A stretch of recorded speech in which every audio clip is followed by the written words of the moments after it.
Il faut se préparer. Dis à ton voisin, il faut se préparer. Voisine, il faut se préparer. Amen. Quelle fourniture dois-tu prendre pour arriver dans la saison, dans les bonnes conditions? Alléluia.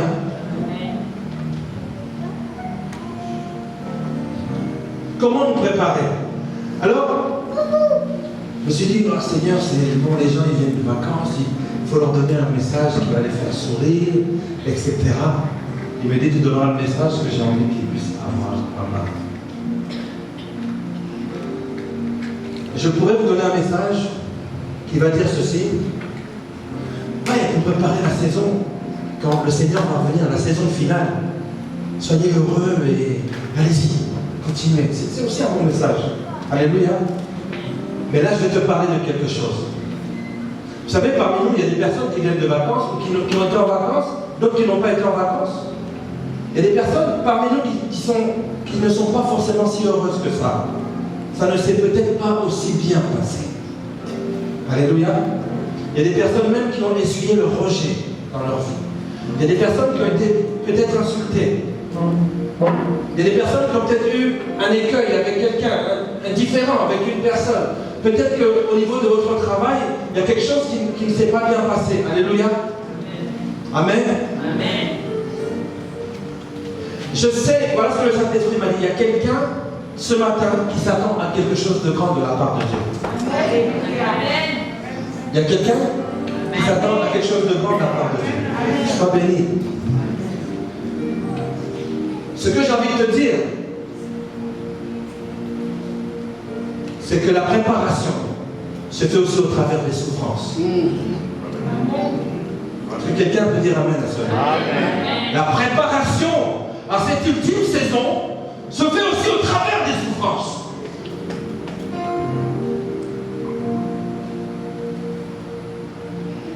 Alors pour nous encourager ce matin, je vais aller dans l'exemple après Seigneur Jésus, parce que le Seigneur Jésus c'est top, c'est number one côté, celui qui a vraiment tout pris. Alléluia.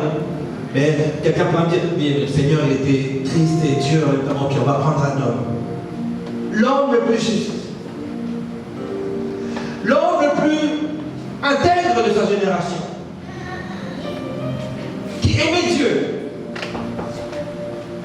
Un homme correct à qui il est arrivé le pire. C'est Job. Alléluia. Alors nous allons lire Job, au chapitre 35, on ne va pas relire toute l'histoire, nous connaissons l'histoire. Job, chapitre 35, versets 13 à 14. Ok, juste avant que tu puisses lire, un bon résumé. Un homme riche, un homme qui vit, qui est bien. Il est riche aussi spirituellement. Il craint Dieu. Il est reconnu dans toutes les contrées de là où il était. Satan, le diable vient auprès des enfants. Le Dieu devant le trône de la grâce et dit ouais, c'est vrai qu'on est fier. Oui, as-tu vu mon serviteur Job? Il dit oui. Vas-y, on te remet tout ce qu'il a et alors on va voir. Le Seigneur lui dit, chiche, ok, je te permets. Je t'ordonne de le faire. Vas-y, crie-le.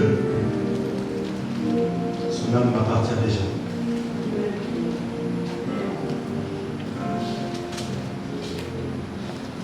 Et pendant qu'il est vraiment au plus bas, il y a des amis, ses amis, qui viennent le visiter, dont Elihu. Et Elihu visite son pote Job, et ils sont en train de parler. Et voici la conversation qu'ils ont. Alléluia. La lecture. Son préféré par lecture. Alléluia. On va nous lever dans la déférence à la parole. Job 35, verset 13 à 14. Vraiment, il ne sert à rien de prier, Dieu n'écoute pas. Le Tout-Puissant ne le remarque pas. Même si tu affirmes de ne pas le remarquer, ta cause est devant lui. Attends-le. Parole de Dieu. Amen. Nous pouvons prendre place. Est-ce que tu peux remettre le passage qui est disparu? Là, dans ces deux versets, il y a deux personnes qui parlent. D'accord? La première personne, c'est Job. Mais c'est en vain que l'on crie. Dieu n'écoute pas. Le Tout-Puissant n'y a point écart. En gros, ça ne sert à rien que je continue à me lamenter. Mon corps est en train de pourrir. À quoi ça sert? Dieu s'en fout complètement de moi. Et Elihu qui lui répond, bien que tu dises que tu ne le vois pas, ta cause est devant lui. Attends-le. Alléluia. Amen. Vous savez, il y a des choses pour lesquelles nous prions. Il y a des choses même contre lesquelles tu as prié. Il y a des choses même pour lesquelles tu as jeûné. Avec beaucoup de ferveur et de persévérance. Ça m'est arrivé. Amen. Mais au lieu que les choses s'améliorent, les choses deviennent encore pires. Est-ce que quelqu'un est en train de comprendre ce que je suis en train de dire? Tu pries avec persévérance. Tu dis, Seigneur, tu l'as dit dans ta parole, mais ça va arriver. Et tu le fais avec ferveur, avec toute ta foi. Tu déploies toute ta foi en une promesse. Mais au lieu que les choses s'améliorent, elles deviennent encore pires. Alléluia. Il y a même certaines personnes qui ont pris des décisions radicales. Je ne vais même plus aller à l'église. C'est bon, c'est bon. Et puis même, je ne vais même plus prier. Quand ça sort de prier, en toutes ces années, 5 ans, 6 ans, 7 ans, je vais à l'église. Tous les matins, je me lève, je vais à l'église. Et toi, tu oses. Donc, je prie pour. À quoi ça sert que je prie? Nous l'avons tous fait. Je l'ai fait aussi. Amen. Mais Seigneur, ne dis-tu pas que par tes meurtrissures nous sommes guéris? Comment cela se fait-il que je ne vois pas la guérison? Tu as dit, cherchez et vous trouverez, je ne trouve rien. Tu as dit, frappez, je vous ouvrirai, mais je ne vois rien, Seigneur. Tu as dit, comment dire, demandez, je vous donne, et je n'ai rien. Vous savez, parfois, dans la souffrance, nous avons tendance à remettre en question la puissance de la parole de Dieu. Vous savez, c'est arrivé qu'on marche sur les pieds de quelqu'un. Et la personne, par la souffrance, va avoir un réflexe qui va même te donner un coup. Oh pardon, excuse-moi, mais tu m'as fait mal. Vous voyez, dans la souffrance, nous avons certains réflexes. Alléluia. Nous avons des réflexes qui sont naturels. Et le fait de dire, écoute, j'ai prié, j'ai trop prié, mais au lieu que ça puisse s'améliorer, ça commence à s'empirer pour moi. C'est bon. C'est bon, je lâche l'affaire. toutes les démarches que j'ai faites, Seigneur. Mais c'est l'échec. N'as-tu pas compassion de moi? N'as-tu pas compassion de ma famille? Seigneur, je me suis déplacé même loin.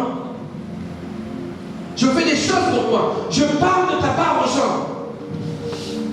Je suis tout le temps sur YouTube à regarder des messages et tout. J'appelle souvent mon pasteur. Je lui dis, pasteur, exhorte-moi. Et tout ça, ça ne sert à rien. Ça ne sert à rien. Mes amis, il ne faut pas que la douleur nous fasse douter de la validité de la parole de Dieu. Je suis en train de dire à quelqu'un que la parole de Dieu est valable. Elle est valable. Amen. Considère que ce qui est devant toi, que ce que tu es en train de traverser, il serait bien que ce soit Dieu qui soit à l'origine de cela. Est-ce que quelqu'un me comprend? Est-ce que quelqu'un comprend le message? Amen.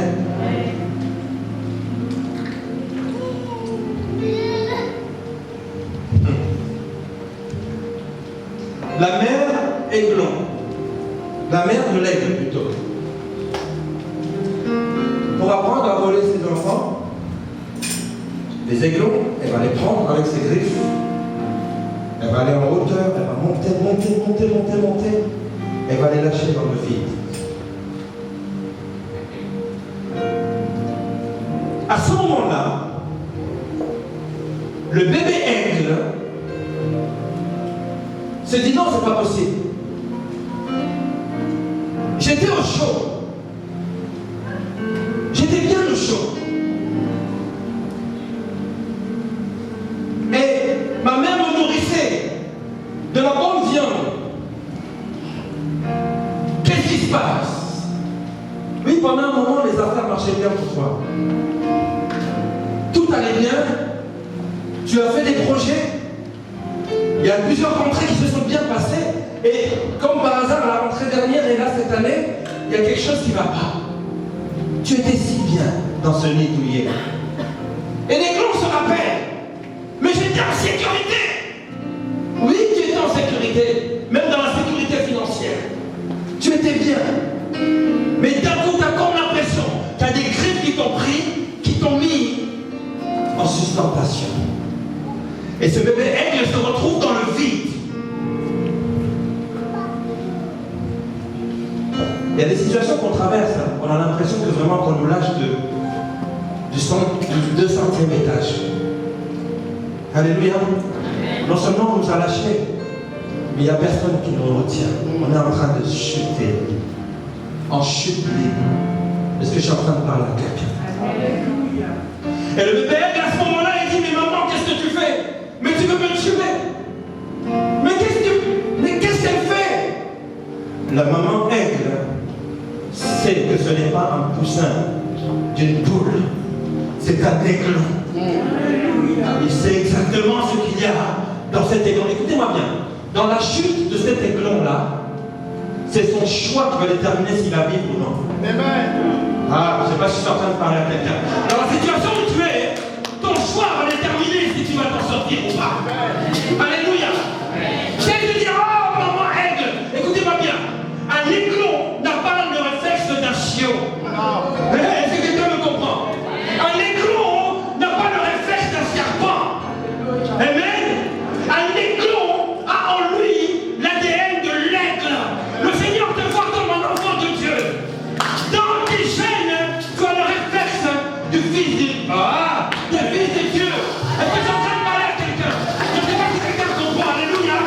Il faut absolument que tu aies le réflexe qui correspond à ton ADN. Et Dieu te dit, oh. Mais à tous ceux qui l'ont reçu, il leur a donné le pouvoir de devenir enfants de Dieu. D'un coup, l'aiglon déploie ses ailes. Et là, il commence à voler. Est-ce que tu peux me mettre cette petite vidéo? Et là, il commence à voler. Et hier soir, pendant que je préparais ce message, voilà la parole qui a été. Tu as été lâché d'une altitude pour être capable de l'atteindre de toi-même, de la dépasser et d'aller au-delà. Et d'aller au-delà.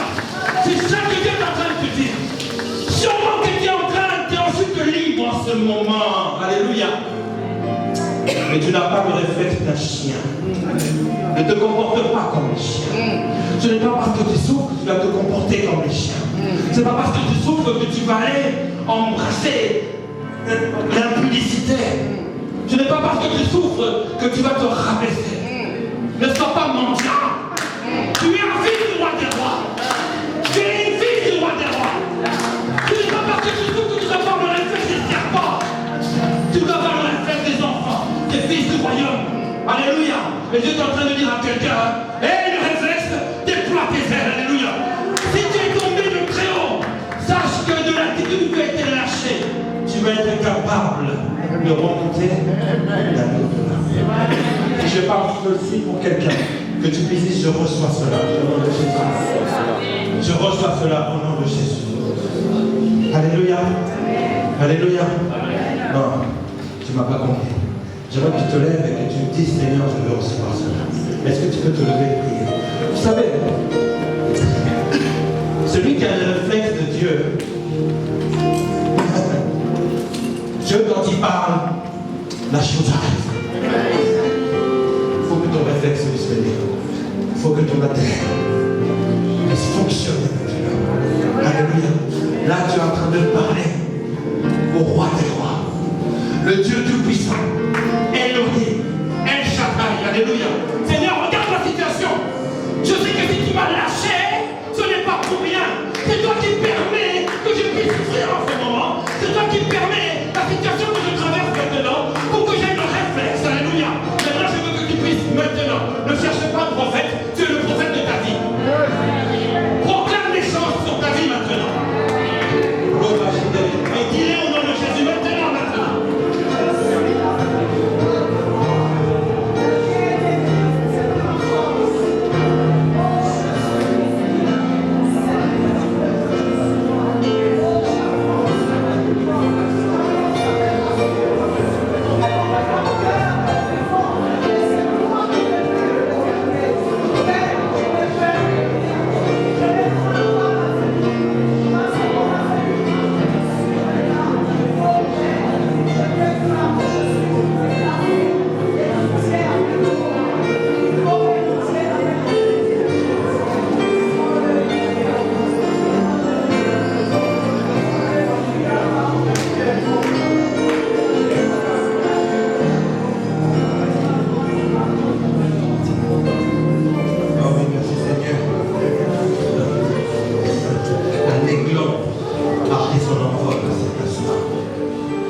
Et en fait, ce qui arrive à Job est assez surprenant.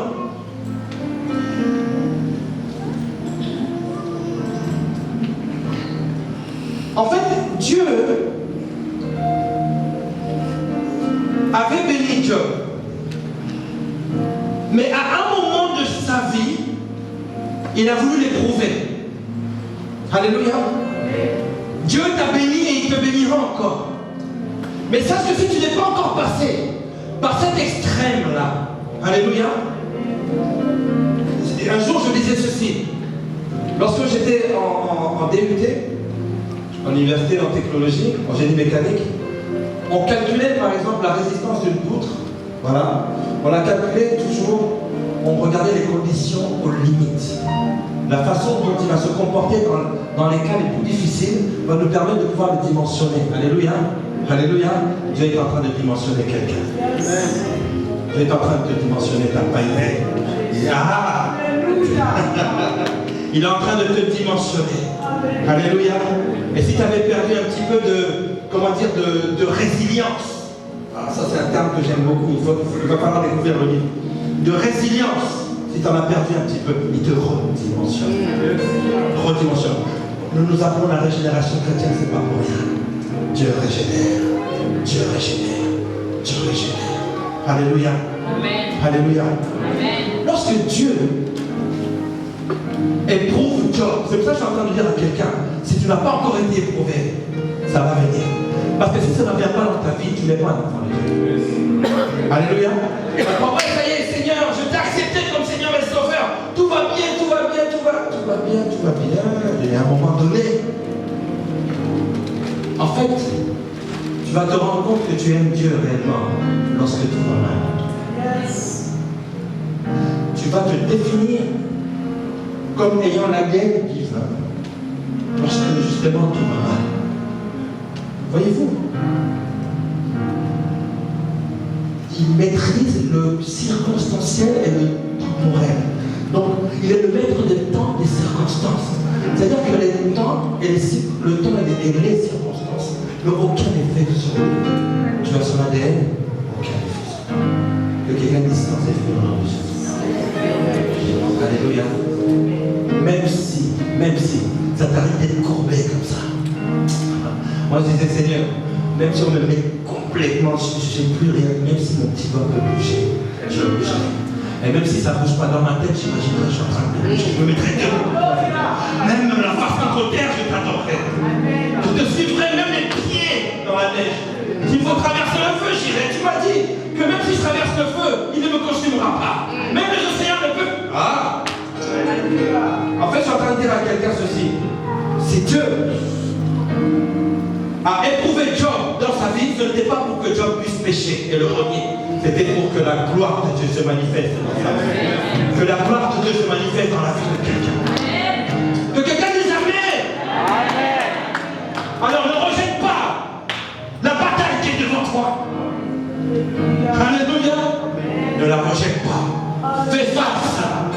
Voilà comment il faut se préparer, les enfants de Dieu. C'est bien de préparer la rentrée, c'est bien. Mais préparons-nous pour quelque chose d'encore plus fort, qui demande un effort qui est encore plus conséquent, mes amis. Alléluia. Alléluia.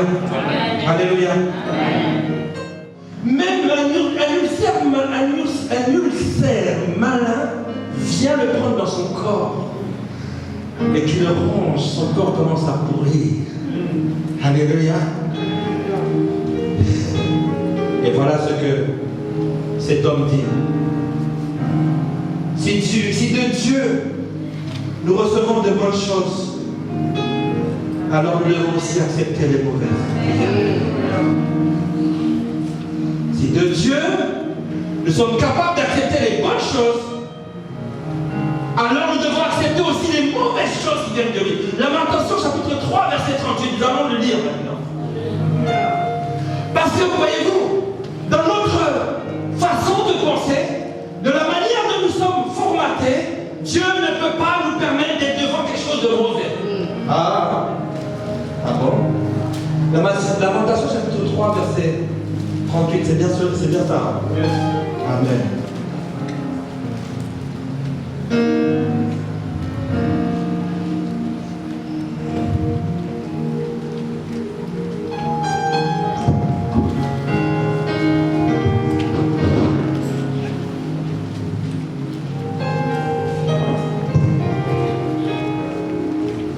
Est-ce qu'on peut la voir? Lamentation chapitre 3 verset 38.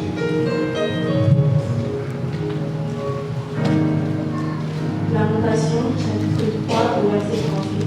Disons la parole de Dieu. N'est-ce pas de la bouche du Très-Haut que sortent les malheurs et le bonheur? Parole de Dieu. Amen. Aïe. Moi je pensais que de la bouche du Très-Haut il va sortir que bien.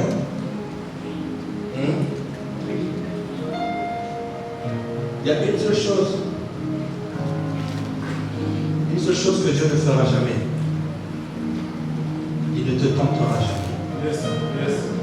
Le tentateur, c'est Satan, c'est nous. La seule chose qu'il ne fera jamais, c'est de te tenter. Mais, c'est de sa volonté, il est même dit, de sa bouche, que viennent les mots et les biens. Amen. Lorsque Dieu ordonne quelque chose dans la vie de quelqu'un, c'est pour son bien. Tout ce que Dieu a ordonné dans ta vie, les choses que tu es en train d'endurer, quand bien même elles ne viendraient pas de Dieu, Dieu te permettra que ces choses-là soient tournées, que tu puisses les obtenir comme des tremplins qui vont te permettre de te propulser vers ton avenir. Alléluia. Je suis en train de dire à quelqu'un, quel que soit le problème qui vient, qu'il soit d'origine divine ou satanique, transforme-le en sujet de prière. Transforme-le en sujet de prière.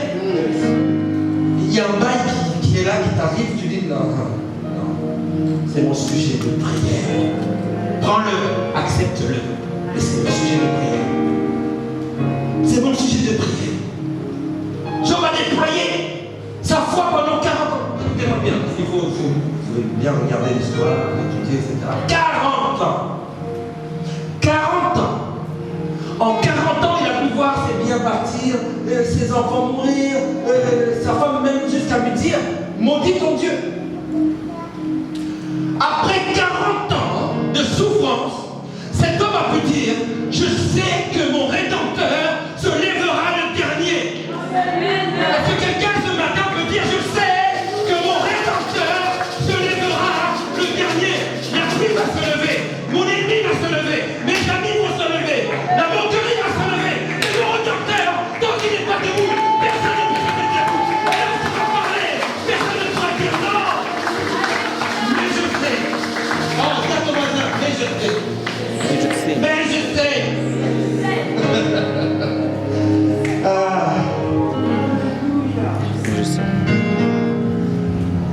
Dans ma situation, je compte sur Dieu, car Dieu va s'en occuper. Dans ma situation, j'ai confiance en Dieu, parce que Dieu va s'en occuper. Dieu a la solution à tous les problèmes. Même si je ne la vois pas maintenant, Habakkuk va dire, elle ne tardera pas à s'accomplir. Attends-la.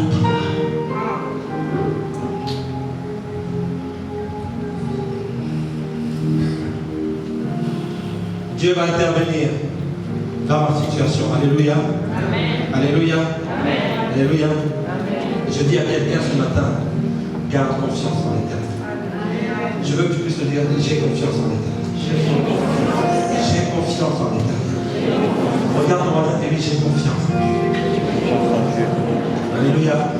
Mes amis, vous savez, de penser quelque chose et de le dire, c'est deux choses différentes.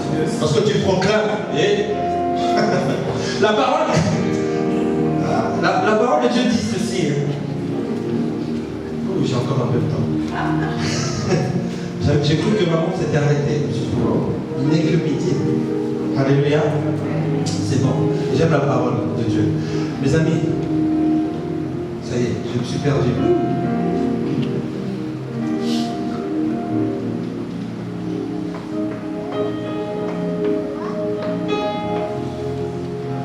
Nous lisons Job au verset 13, chapitre 35, qui dit, c'est en vain que l'on crie.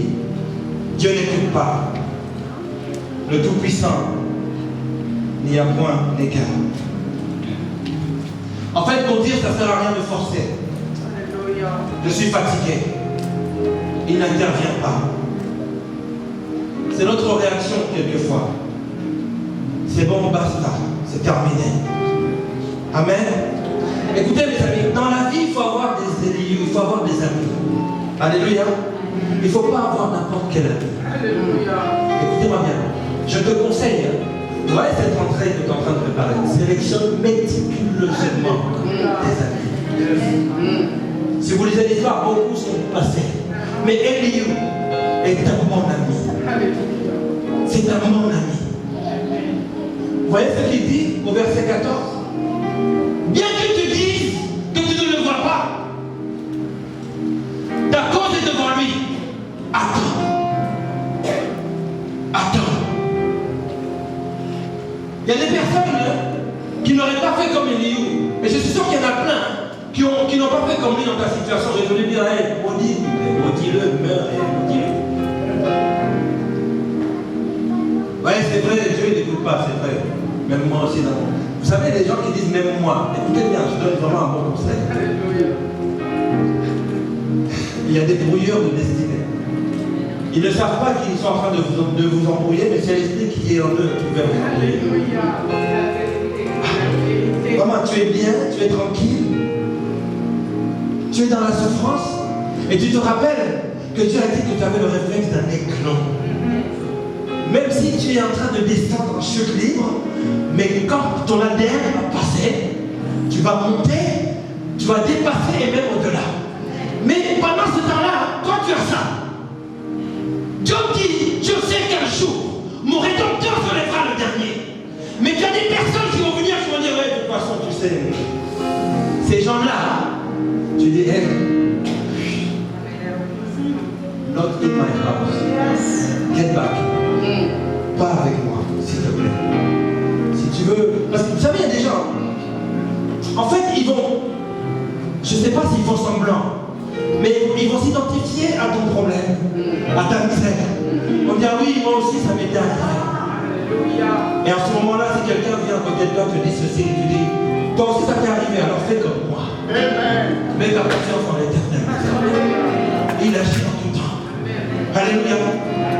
Écoutez-moi bien.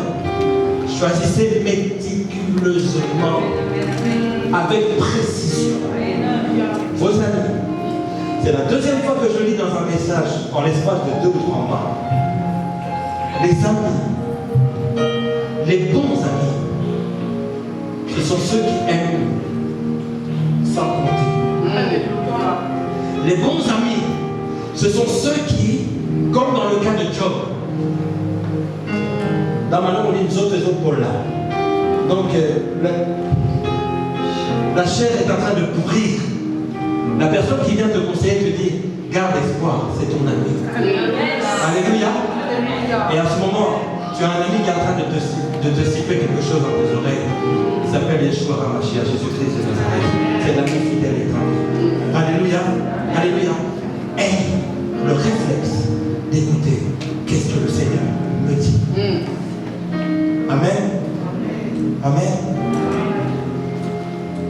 Le bon ami, c'est celui qui va te soutenir lorsque ta foi est en train de défaillir. Le bon ami, c'est celui-là qui va être là près de toi lorsque les choses ne vont pas bien. Mais Dieu va restaurer Job. Amen. Amen. Je répète, Dieu va restaurer Job. Et Dieu va restaurer quelqu'un. Ah, je croyais que... Non, c'est la même type. On dirait que, ouais, il va peut-être le faire. Je te dis que Dieu va te restaurer. Alléluia. Amen. Je vais t'expliquer pourquoi. Parce que lui, dans sa parole, il dit que toi, tu marcheras de gloire en gloire, de victoire en victoire et de gloire en gloire. Mais tu es peut-être dans ta deuxième victoire, mais tu en as encore 100 derrière. Alléluia. Tu vas y arriver. Et je suis en train de dire à quelqu'un, il faut que tu puisses y aller dire, oui Seigneur, je prends ça. Alléluia. Il y a des épreuves qui viennent, je prends. Je prends. Et vous savez, il y a des épreuves que vous avez traversées dans votre vie. Si vous les donnez à moi, je peux mourir dans 2 jours. Il y a des épreuves que moi j'ai eues, si je vous les donne à vous, vous allez mourir dans 30 secondes. Alléluia. Mais il ne t'éprouvera jamais. Au-delà. Au-delà. Et tes forces au-delà de tes forces. Je suis en train de dire quelque chose à quelqu'un. Je sais que le Saint-Esprit est en train de nous parler et de nous faire du bien. Alléluia.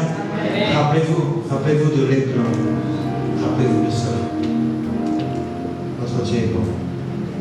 Et Dieu va restaurer. Alléluia. Et lorsqu'il est restauré, et là il part. Ah mes amis. Job, au chapitre 42, verset 5. On va regarder ce que Job dit.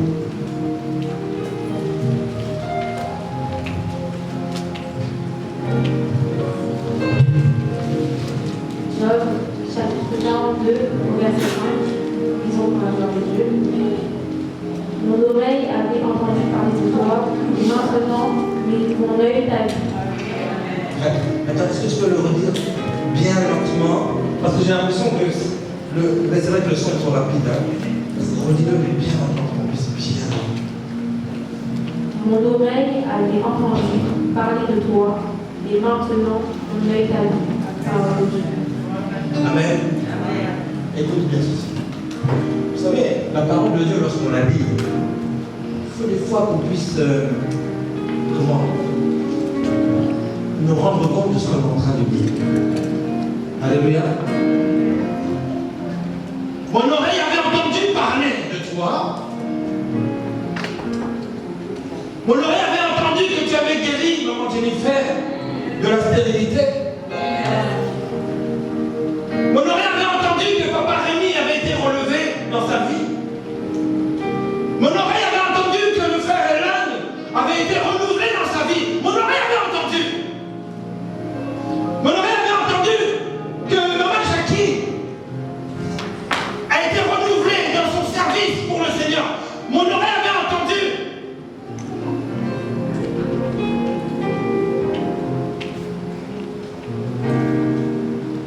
Mon oreille avait entendu. Mais quand est-ce que ton œil l'a vu? Est-ce que je ne peux pas faire comme maman Julie? Tu dis, moi, mon œil l'a vu. Mon œil l'a vu.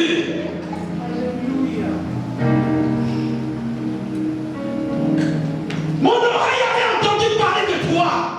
Beaucoup de personnes ont entendu parler de Dieu, mais beaucoup n'ont pas expérimenté Dieu. Il est temps d'expérimenter Dieu. Il est temps de l'expérimenter. Tu as entendu parler, tu as entendu, tu as vu qu'il agit là-bas. Alléluia. Il avait, mais tu n'as pas encore expérimenté. Et Dieu veut que tu puisses l'expérimenter. Plus de blabla, on ne plaque plus. Seigneur, tu as dit, ok, ça ne se passe pas à l'écran. Ok, Seigneur. Ok. Mais je sais que la situation qui est en face de moi aujourd'hui, ça sera un témoignage hier pour que demain je puisse encore faire face. Parce que tu m'as appelé de gloire en gloire, de victoire en victoire. Écoute-moi bien. Si tu n'as été éprouvé qu'une seule fois, demande à Dieu de te faire passer dans le creuset. Dans le creuset. C'est là où que l'or est purifié.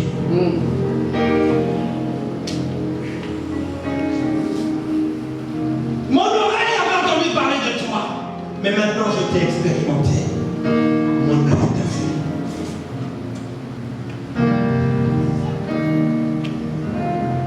Tu as entendu la bonté, tu as entendu l'amour, tu as entendu la puissance de Dieu. Mais tu ne l'as jamais expérimenté. Dis à ton voisin, j'ai une histoire. Oui, tu as une histoire, parce que Job a eu une histoire, et pas n'importe laquelle, avec Dieu. Et Dieu est en train de peaufiner, il est en train de finir les dernières touches de ton histoire. Vous savez, en ce moment, je suis en train d'écrire un livre, enfin, je suis en train de le finir, mais je me dis, mais est-ce que je vais le finir finalement? Parce que à chaque fois, je suis en train de dire, oh, ça, il faut que je mette là, le point virgule là. Dieu est en train de mettre peut-être le point virgule, peut-être le point final de cette situation. Alléluia, alléluia, alléluia, alléluia.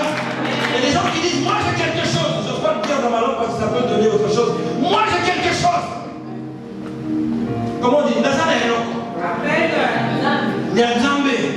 J'ai quelque chose. Et quand on va te dire, mais pour qui tu te prends? J'ai une histoire.